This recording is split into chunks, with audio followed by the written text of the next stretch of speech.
Hello बच्चों, मैं शिवम चौहान अपने YouTube channel Shivam physics classes पर आपका बहुत बहुत स्वागत करता हूं। बेटा, जैसे कि आपको पता है क्लास 10 के स्टूडेंट हैं और यूपी बोर्ड से बिलोंग करते हैं, ठीक है, यूपी बोर्ड से, उनको पता होना चाहिए कि इस बार आपके एग्ज़ाम में 20 नंबरों के बहुविकल्पीय प्रश्न, एमसीक्यूज जिन्हें बोलते हैं, ठीक है, 20 नंबर के बहुविकल्पीय प्रश्न पूछे जाएंगे, जो कि आपके एग्ज़ाम में आपको ओएमआर सीट मिलेगी एक, उस पर हल करने होंगे, ठीक है, गोल करना होगा इस टाइप से। ऐसे आपको 4 ऑप्शन दिए होंगे, जैसे ये ए बी सी डी, ये 4 ऑप्शन हैं, तो जो सही होगा उसको आपको गोल करना होगा, ठीक है। अगर आपका क्वेश्चन सही है तो आपको 1 अंक मिलेगा, 1 पॉइंट, ठीक है, 1 पॉइंट गेन करेंगे। तो इस टाइप के आपके टोटल 20 क्वेश्चन आएंगे, जिनमें से मैंने कुछ बहुत महत्वपूर्ण क्वेश्चन, इंपॉर्टेंट क्वेश्चनों की एक श्रृंखला तैयार की है, एक टेस्ट तैयार किया है आपके लिए। इस टेस्ट को आप करने के लिए, स्वयं करने के लिए, इस वीडियो के डिस्क्रिप्शन बॉक्स में जाकर मैंने एक लिंक दिया है। इसको पहले आप अपने आप करके देखें कि आप कितने अंक प्राप्त करते हैं। यदि आप पर कोई क्वेश्चन नहीं होता है तो उसको सॉल्यूशन के लिए कैसे उसको हल करना है, उसके लिए मैंने इस वीडियो को बनाया है। आप इसके सारे सॉल्यूशन, जो क्वेश्चन नहीं होता या फिर सारे क्वेश्चन, 20 के 20 क्वेश्चनों का हल आप इस वीडियो के माध्यम से कुछ ही देर में समझ सकते हैं। तो आइए स्टार्ट करते हैं। हमारा बच्चों फर्स्ट क्वेश्चन है। देखिए, फर्स्ट क्वेश्चन करने से पहले आप अपना नाम, ये यहाँ पर आप अपना नाम लिख देंगे, जो भी आपका नाम है, स्कूल नेम और क्लास, अगर लिखना चाहें तो लिख दें इनको, ठीक है, क्योंकि जब इसका रेस्पॉन्स मिलेगा, आप जब इसको सबमिट कराएंगे तो आपने कितने अंक प्राप्त किए ये मुझे पता चल जाएगा कि मेरे इस स्टूडेंट ने, जो कि ऑनलाइन मेरे यूट्यूब चैनल पर देख रहा है मेरी वीडियो, उसके इतने अंक हैं, ठीक है। और ना भी चाहे तो आप अपना नाम ना लिखें। तो आइए स्टार्ट करते हैं। हमारा फर्स्ट क्वेश्चन है, बहुत इम्पोर्टेंट है ये। मेंडलीव की मूल आवर्त नियम के अनुसार तत्वों के भौतिक और रासायनिक गुण उनके आवर्ती फलन होते हैं। तो किसके आवर्ती फलन होते हैं, ये ब्लैंक दिया है, खाली स्थान दिया है, ये बताना है कि किसके आवर्ती फलन होते हैं। परमाणु क्रमांक के आवर्ती फलन होते हैं, या परमाणु भार के, या इलेक्ट्रॉनिक विन्यास, या चुंबकीय आघूर्ण। तो बच्चों देखिए कौन सा आवर्त दिया है, मूल आवर्त नियम, तो याद रखना है मूल आवर्त नियम, ठीक है। मूल मतलब जिस जो जड़ है, मेंडलीव की आवर्त सारणी की जो जड़ है उसे मूल आवर्त नियम बोलते हैं। तो मूल मतलब बच्चों मेंडलीव ने जो प्रथम आवर्त सारणी बनाई, मूल आवर्त सारणी, तो देखिए वो थी परमाणु भार पर आधारित। किस पर? परमाणु भार। अगर ये यहाँ पर कहता आधुनिक आवर्त सारणी, आधुनिक मतलब जो आजकल यूज हो रही है, ठीक है, आधुनिक आवर्त सारणी, तो बच्चों वो होती, वो परमाणु क्रमांक। मेंडलीव की जो आधुनिक आवर्त सारणी है वो किस पर आधारित है? परमाणु क्रमांक पर आधारित है। और जो मूल आवर्त सारणी है वो किस पर आधारित है? परमाणु भार। तो आपको इसमें परमाणु भार का जो ऑप्शन दिया है, इसके गोले को अच्छे से काला कर देना है, ठीक है। मेरे पास रेड पेन है तो मैं यहाँ पर रेड कर रहा हूँ, आपको इसको अच्छे से काला कर देना इस टाइप से, ठीक है। इसके बाद बच्चों हमारा ये क्वेश्चन सोल्व हुआ। अब हम अगले क्वेश्चन पर चलते हैं। दूसरा क्वेश्चन है, हजामत बनाने के लिए, हजामत मतलब सेव बनाने के लिए, सेविंग जो करते हैं, नाई जो सेविंग करते हैं, तो वे किस दर्पण का प्रयोग करना चाहिए उन्हें? तो देखिए ध्यान से समझेंगे, वैसे वे तो समतल दर्पण का यूज कर लेते हैं, लेकिन अच्छे से अगर हजामत को, सेविंग के बाल बड़े करके देखने हैं, फेस को बड़ा करके देखना है, तो हमें अवतल दर्पण का यूज करना चाहिए, ठीक है। अवतल दर्पण में बड़ा करके इमेज चमकता है, तो इसको आप ऐसे काला कर देंगे, ठीक है बच्चों। नेक्स्ट क्वेश्चन देखते हैं, गुणसूत्र किस पदार्थ से बने होते हैं? तो गुणसूत्र बच्चों, जो मनुष्य के गुणसूत्र होते हैं वो प्रोटीन और डीएनए से बने होते हैं, इसको आप काला कर देंगे, ठीक है। अगला क्वेश्चन देखते हैं बच्चों, निम्नलिखित में कौन लेंस बनाने के लिए प्रयुक्त किया जा सकता है? जल, ठीक है, कर सकते हैं। कांच, इसको भी कर सकते हैं। प्लास्टिक ट्रांसपेरेंट लो, इसको भी यूज कर सकते हैं। तो ये तीनों ही लेंस बनाने के लिए प्रयुक्त हो सकते हैं। तो इसका मतलब उपरोक्त सभी को आपको ऐसे काला कर देना अच्छे से, ठीक है बच्चों। इसके बाद हम अगला क्वेश्चन देखते हैं, पृथक्करण का नियम प्रस्तुत किया था। पृथक्करण का नियम किसने दिया था? चार्ल्स डार्विन ने दिया था, वागोडो विरीज ने दिया था, ग्रेगर जॉन मेंडल ने दिया था। तो ये बच्चों इसका ग्रेगर जॉन मेंडल, ये ठीक हो जाएगा। इसको आप जो है ऐसे काला कर देंगे इस गोले को अच्छे प्रकार से, ठीक है। ये ध्यान रहे गोले को सही से काला करना है आपको। नेक्स्ट क्वेश्चन है, किसी तार की लंबाई को 3 गुना करने पर प्रतिरोध हो जाएगा। लंबाई अगर 3 गुनी कर दें तो उसका प्रतिरोध कितना हो जाएगा। तो देखिए लंबाई अगर 3 गुना कर देंगे तो प्रतिरोध L1 मान लीजिए, पहले लंबाई L है, फिर बाद में कह रहा है कितनी कर दी L2 3L, 3 गुना। प्रतिरोध कितना हो जाएगा, प्रतिरोध हो जाएगा तो पहले आप प्रतिरोध मान लीजिए बच्चों R, बाद में पूछ रहा है वो कितना हो जाएगा R2 is equal to question mark. तो ध्यान रखिए प्रतिरोध जो होता है वो लंबाई के वर्ग के अनुक्रमानुपाती होता है। तो लंबाई के वर्ग के अनुक्रमानुपाती। अब दो स्थितियों में ये बन जाएगा R1 upon R2 is equal to L1 square upon L2 square. इसमें बच्चों मान रखिए R1 की जगह R, R2 की जगह हमें ज्ञात करना है। L1 का मान देखिए क्या है L का स्क्वायर हो जाएगा, स्क्वायर है ना। L2 का मान देखिए क्या है 3L का स्क्वायर हो जाएगा 9L स्क्वायर। इस L स्क्वायर से L स्क्वायर कैंसिल हो जाएगा, क्रॉस मल्टीप्लाई करेंगे तो R2 इज इक्वल टू आ जाएगा 9R।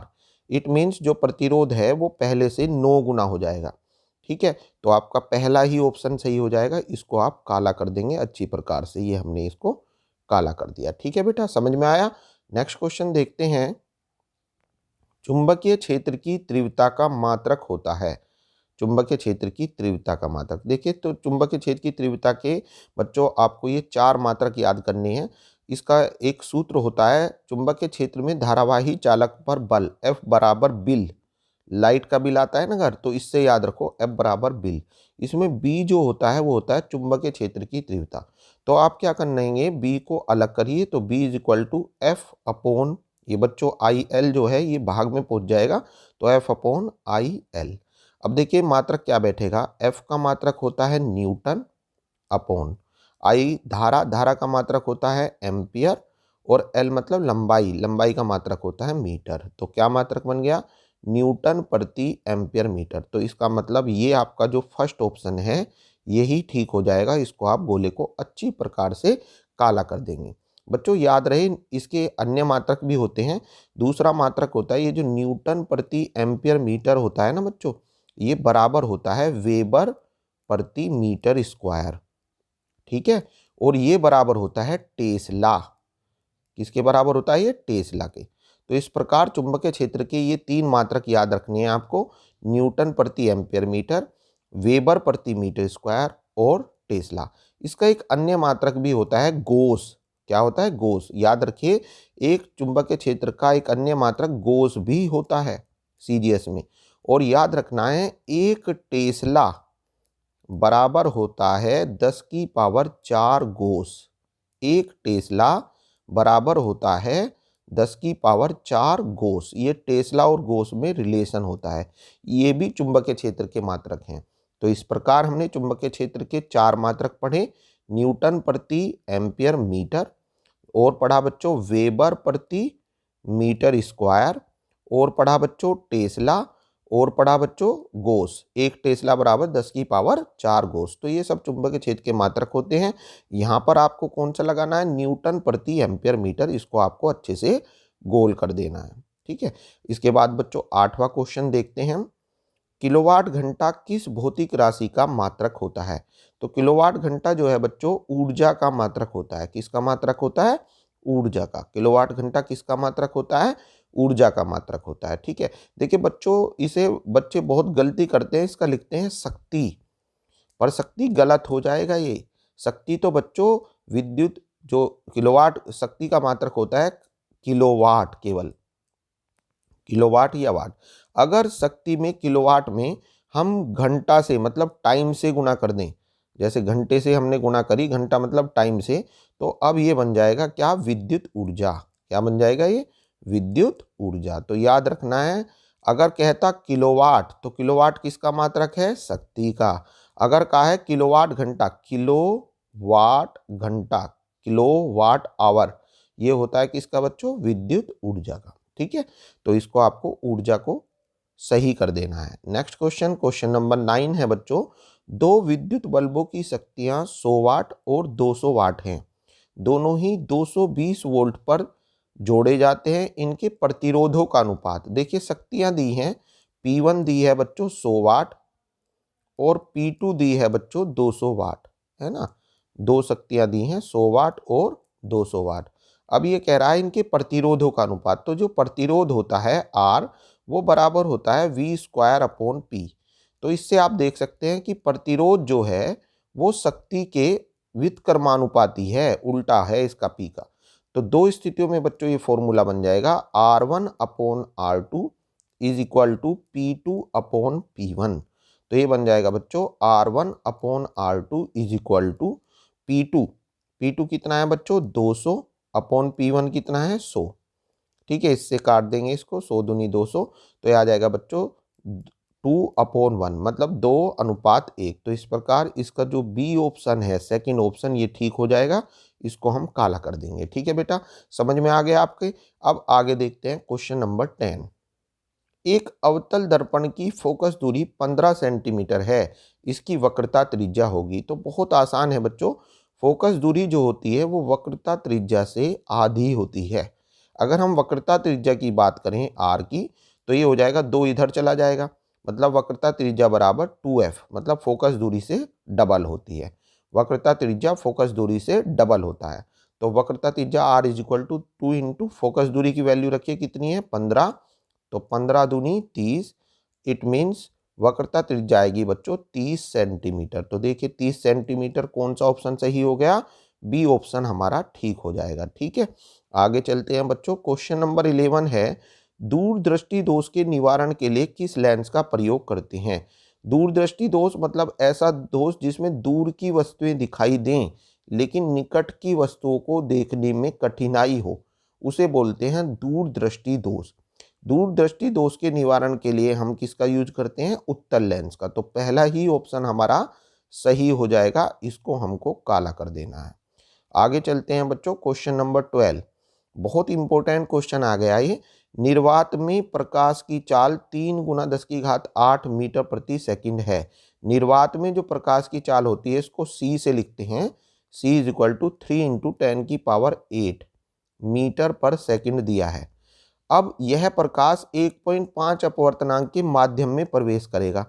ये n मतलब अपवर्तनांक, या म्यू से लिख देते हैं अपवर्तनांक को, ये 1.5 में प्रवेश करता है। तो चाल कितनी हो जाएगी, तो आपको फॉर्मूला अप्लाई करना है, v is equal to C/n। तो v इज इक्वल टू हो जाएगा बच्चों, C की वैल्यू रखेंगे 3 × 10⁸ और अपॉन में n की वैल्यू रखिए 1.5। अब 1.5 से जब ये 3 कटोगे तो ये पॉइंट हटाएंगे, यहाँ 0 30 हो जाएगा, 15 दूनी 30। तो ये आ जाएगा बच्चों 2 × 10⁸ मीटर पर सेकंड। तो देखिए कौन सा ऑप्शन सही हो जाएगा, ये पहला ऑप्शन 4.5, ये दूसरा 2 × 10⁶ दिया है यहाँ, तो हमें चाहिए 2 × 10⁸। तो ये आपका फोर्थ ऑप्शन सही हो जाएगा, इसको आप काला कर देंगे। ठीक है बच्चों, समझ में आ गया। नेक्स्ट क्वेश्चन देखते हैं बच्चों। क्वेश्चन 3 है, समतल दर्पण की फोकस दूरी कितनी होती है। तो बहुत आसान क्वेश्चन है। समतल दर्पण की फोकस दूरी कितनी होती है। तो देखिए आपको याद रखना है, क्षमता जो होती है, क्षमता मतलब पावर, जो क्षमता होती है समतल दर्पण की वो होती है 0, और फोकस दूरी क्षमता की उल्टी होती है ना, क्षमता की उल्टी होती है। तो फोकस दूरी हो जाएगी f इज इक्वल टू 1/0, मतलब अनंत, इनफाइनाइट। कितनी हो जाएगी, अनंत।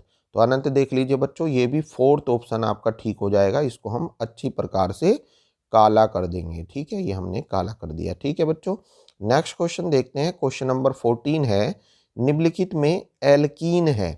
तो ये 3 होते हैं, मैंने आपको बताए होंगे।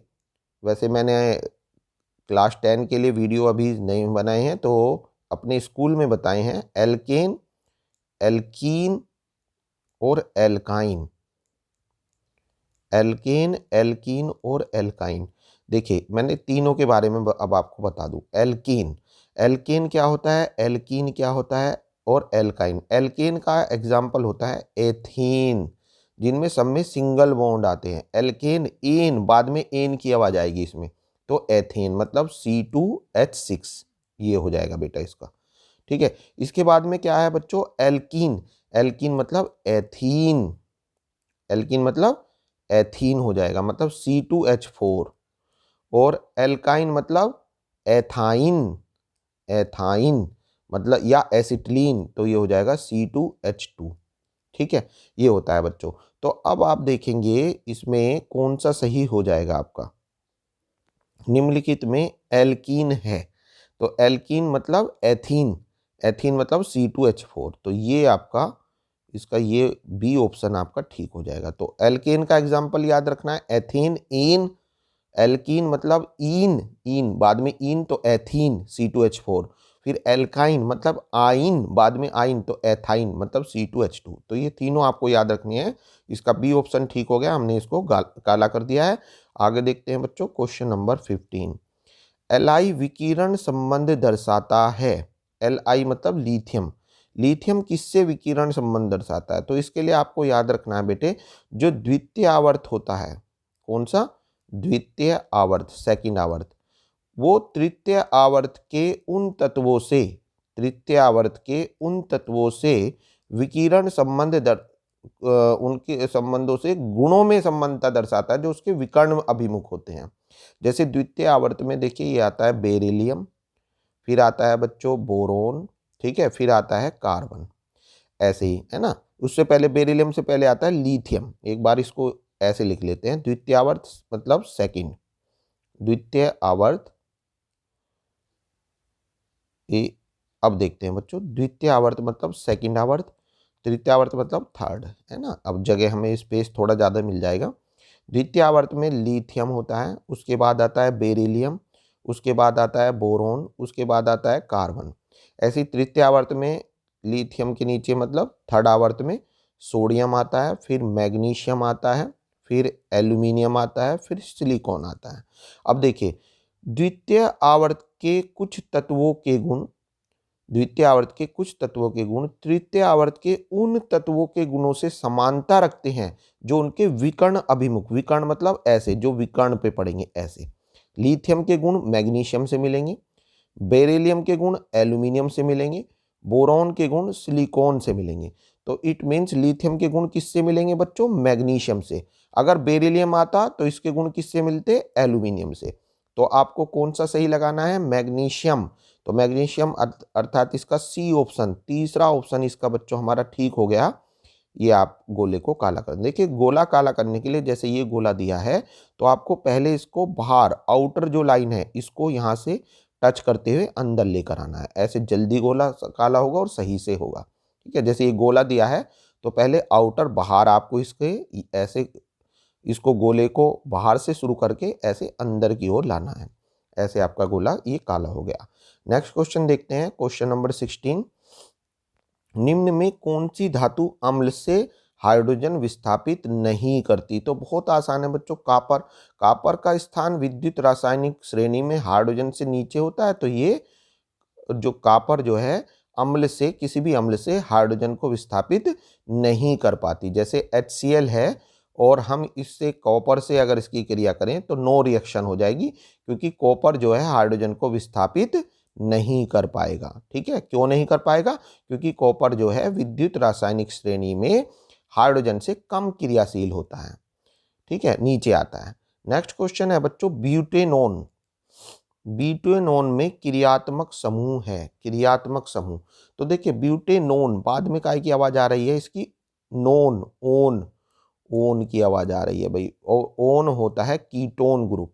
कौन सा होता है? ब्यूटेनॉन, नॉन मतलब कीटोन। अब कीटोन कौन सा होता है बच्चों? CO।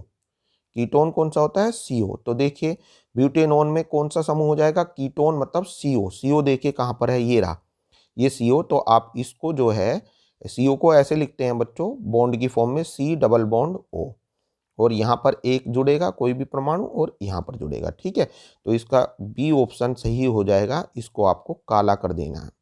ठीक है, CHO क्या होता है बच्चों? बच्चों CHO होता है अल, अल जैसे ब्यूटेनल है ना, ऐसे होता है तो अल, CHO। ये ब्यूटेनोन हो गया, अल ये हो गया ओन। ठीक है, ध्यान से समझ लेना। अल आता तो CHO, बाद में देखिए आवाज किसकी आ रही है, अगर आ रहा है ब्यूटेनल, ब्यूटेनल, अल, अल में CHO। Butanone, own ketone, OH ओल, OH क्या होता है बच्चों, ओल, ठीक है, जैसे फिनोल है ना, तो OH हो गया वो। COOH ओइक अम्ल, CHO क्या होता है, ओइक अम्ल, ओइक एसिड ये होता है।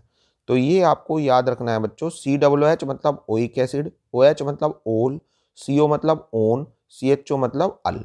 तो इस टाइप से ये क्रियात्मक समूह होते हैं जो कि बहुत IUPAC लिखने में, IUPAC नेम लिखने में बहुत काम आते हैं। नेक्स्ट क्वेश्चन है, एसिटिक अम्ल का नाम क्या होता है, IUPAC नाम। तो एसिटिक अम्ल जो होता है इसका फॉर्मूला याद होना चाहिए, CH3COOH। तो बच्चों इसमें ओइक एसिड क्रियात्मक समूह है, ओइक एसिड, ओइक अम्ल। तो ओइक अम्ल है, आप देखते हैं इसमें कौन सा ऑप्शन सही हो सकता है। ओइक अम्ल किस किस में आ रहा है, देखिए इसमें बाद में आ रहा है ओइक अम्ल, है ना, एथेनोइक तो ओइक आ गया, इसमें भी देखिए मैथेनोइक, इसमें भी ओइक आ गया, प्रोपेनोइक, इसमें भी ओइक आ गया। तो इन तीन में से एक ऑप्शन सही होगा। यहाँ तो ये एसिटिक अम्ल तो इसका बेसिक नाम है ही, खैर ठीक है, एसिटिक अम्ल का बेसिक नाम है, पर इसने पूछा है IUPAC नाम। तो आपको इसको CH3COOH को पहले बॉन्ड की फॉर्म में लिखेंगे, CH3 single bond H single bond H single bond H, और फिर क्या है COOH ऐसे। तो आप देखिए इसमें बच्चों इसकी काउंटिंग करेंगे तो इसमें कितने कार्बन है, केवल एक कार्बन परमाणु है, और एक पे होता है, एक पे आपको पता होना चाहिए, एक कार्बन परमाणु हो तो इसके लिए बोला जाता है मैथ। क्या बोला जाता है, मैथ। तो इसका नाम हो जाएगा बच्चों मैथेन, और सब में सिंगल बॉन्ड है तो एन, मैथेन ओइक, देखिए सब में सिंगल बॉन्ड है तो एन आता है। मैथ किस लिए आया, क्योंकि कार्बन 1 है। एन किस लिए आया, सब सिंगल बॉन्ड है तो मैथेन। COOH मतलब ओइक, तो मैथेनोइक अम्ल, मैथेनोइक अम्ल। और इट मीन्स आपका C ऑप्शन ठीक हो जाएगा, इसको आपको काला कर देना है अच्छी प्रकार से। ठीक है बेटे, अगला क्वेश्चन चलते हैं हम, क्वेश्चन नंबर 19 है, फपोलेदार कॉपर होती है। तो देखिए फपोलेदार कॉपर वो होती है बच्चों जिसमें 2% की अशुद्धियां हो, ऐसी कॉपर, ऐसा तांबा जिसमें 2% अशुद्धियां होती हैं, फपोलेदार कॉपर कहलाती है। तो आपका ये D ऑप्शन ठीक हो जाएगा। अगला देखते हैं बच्चों, बेकिंग सोडा का सूत्र होता है, बेकिंग मतलब खाने का जो सोडा होता है उसका सूत्र होता है सोडियम बाइकार्बोनेट, उसका रासायनिक नाम होता है सोडियम बाइकार्बोनेट, ये नाम होता है बच्चों खाने के सोडे का, क्या होता है, सोडियम बाइकार्बोनेट। तो इसका सूत्र होता है बच्चों Na, बाई मतलब HCO3, NaHCO3। अगर खाली सोडियम कार्बोनेट होता है तो वो होता है धावन सोडा। सोडियम कार्बोनेट मतलब अगर खाली यहाँ पर सोडियम कार्बोनेट होता है तो वो होता है धावन सोडा। बेकिंग सोडा का सूत्र होता है NaHCO3। तो आपका B ऑप्शन ठीक हो जाएगा। ठीक है बच्चों, तो इस प्रकार हमने अपने 20 क्वेश्चन सोल्व कर दिए हैं। ठीक है, अब आपको जैसे आप जब अपने आप करेंगे बच्चों, तो आपको क्या करना होगा, इन क्वेश्चनों में यहाँ पर नीचे सबमिट लिखा रहेगा और इसको सबमिट कर देना है। और सबमिट करने के बाद बच्चों ये आपका रेस्पॉन्स आ जाएगा व्यू स्कोर, यहाँ से आप अपना स्कोर चेक कर पाएंगे।